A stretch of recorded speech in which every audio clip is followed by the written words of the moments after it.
Hi guys, this is Andrew Butler, and in this particular video I'll be going over the Unisa Design Studio for Week 3 Digital Workshop.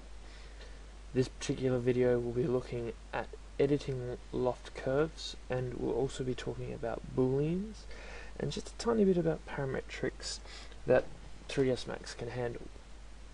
So in 3ds Max, when we loft something, the loft curve, everything in 3ds Max has a pivot. So as you can see with this particular curve that I have selected here, the pivot is this center point here, and it defines where the position of the object is. It also defines where the object rotates from and also where it scales from. When I've applied this curve to just a straight loft, what happens is, no matter what we do to this curve, as long as the pivot point is relative to that curve, nothing will happen compared to the loft.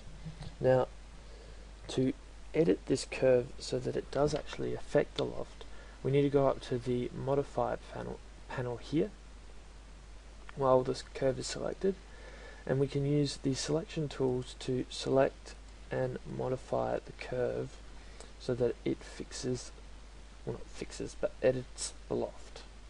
So even though we have lofted something already, we can come in and edit it after it's been lofted.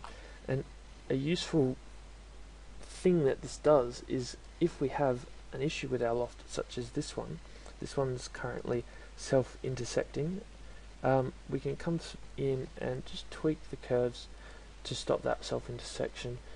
So in this case, all I need to do is rotate this particular curve section to stop it from self-intersecting. Now, just a word of warning: if you're using the vertex selection tool and you're using it to rotate, you will actually be rotating the Bezier handles, not the actual curve. So just use the segment selection tool for rotation and scaling, or otherwise you'll only be affecting those Bezier handles.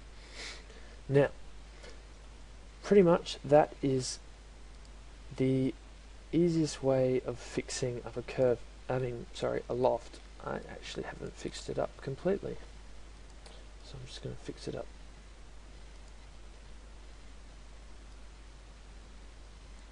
There we are, that is fixed. Brilliant. Now I've made a second path to make a loft. Now this particular path is it's called a helix, and it's created from the create shapes splines area. Now all of these particular splines are usable to make lofts. We've used line in the past, but you can use circle, arc, pretty much anything that's creatable here. The one that I've used is helix, just in case you're wondering. So I'm just going to use this to make a loft with this circle. And what we're going to do is we're going to Boolean this helix tube from our original loft. Now, a Boolean is when you take two objects and you subtract one or the other, or union them, or create an intersection between those two objects.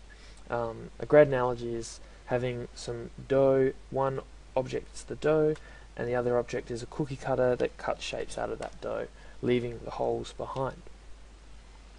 When you are using Boolean with the lofts, unlike what I told you to do last week with the surface parameters, turning it from mesh to patch, I need you to keep these as mesh objects, or otherwise the Booleans won't work. So keep it as a mesh object if you need to do some Boolean cuts. And to create a Boolean object, you just need to come up to the create panel, and in the drop down menu come down to compound objects, and then with that object selected you can then select the Boolean option. And now what you'll need to do is select an operand B, which is the thing that will do the cutting or the unioning or the intersection. A lot of students created a Boolean out of one object and then they didn't pick an operand B, and then they started applying more and more Booleans to the object. Please don't do that. That will get messy. The file set up with the modifying stacks in here will become messy. Just don't do it. So once we've selected that operand B, you'll notice it cuts a hole into our object. Now this particular object is quite a messy one. So what you would notice is it's not actually cutting it's not leaving a solid surface behind where it's cut. It's actually left a completely open shell. So I'm just showing you this, just warning you that if you need a result like this, where it's giving us this surface as a result from the cut, make sure that your objects are clean, or otherwise 3ds Max will have to revert to this, which is much easier for it to solve. So I'll just show you what that looks like if I use a different primitive, such as spheres. You can create geometric primitives. If you come to the geometry and select standard primitives, there's various different primitives, 3D primitives that you can create. In this case I'm going to use sphere, and I'm just going to do the same process to create that Boolean cut.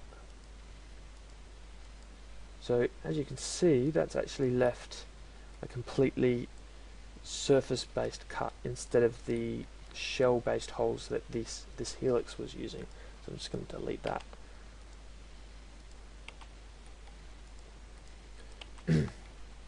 Now, great thing about parametrics in 3ds Max is even though we've done this Boolean cut, we can still come back into our curves that create the loft, and we can edit them.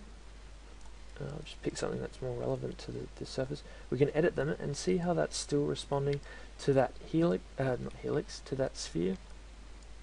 What that means is, even though we're moving this base loft, the sphere is still going to cut into the object, which is really good. It means we can start editing in 2D and we can see the results in 3D. So I suggest you use this if you need to fix things up. To edit the Boolean, after you've created a Boolean, if you select the object, the solid object here, and come up to the modifier panel, within Boolean, within the modifier list, sorry, if you select the black plus button and then select operands, you can then select the two different elements that are creating that Boolean, and you can move them and reposition them as if it was a hot knife through butter, basically. You can also rotate them. The sphere won't affect it that much when I rotate, but you can also scale them. Now, just pointing out that I am using the particular handles. You can use all these various different handles on these gizmos to create different variations of the scale or rotate, etc. So now when I rotate, it's actually going to have much more of an effect. Now this, as you can see, the black line here, that's being caused because of the complexity of the model. If I just tweak it, that's when I get that surface. And there we go, there's a Boolean cut into our solid object, our solid loft. I'm making a separate video after this one, which is just going to go through talking about some strategies for creating multi balloon plaster models from, well, in 3ds Max. So if you want to go have a look at that, that's just a little extra bit that I'm talking about that might apply to you. And there were some questions about taking the objects out of the Boolean. To do this without pressing undo, what you will need to do is select the object, the Boolean object, come into the modifier panel, and within this modifier panel you can select the particular operand that you want to remove. So in this case, let's remove the sphere. We'll go extract operand, and that should, yep, create that operand outside of the model again. Actually, it's created two because I clicked it twice. So that's how you can actually extract the shapes out from the model after you've created the Boolean. And another little tip or trick is, if you want to see the object that you're that's cutting or creating this intersection, you can actually come to this display and /update area and ask for it to display with various different elements, which is quite useful if you are still editing it. I hope you have fun with this, guys, and check out the other video. I'll be talking about modeling the plaster in a fairly different way using primitives instead of lofts. So I hope you watch that. Thanks.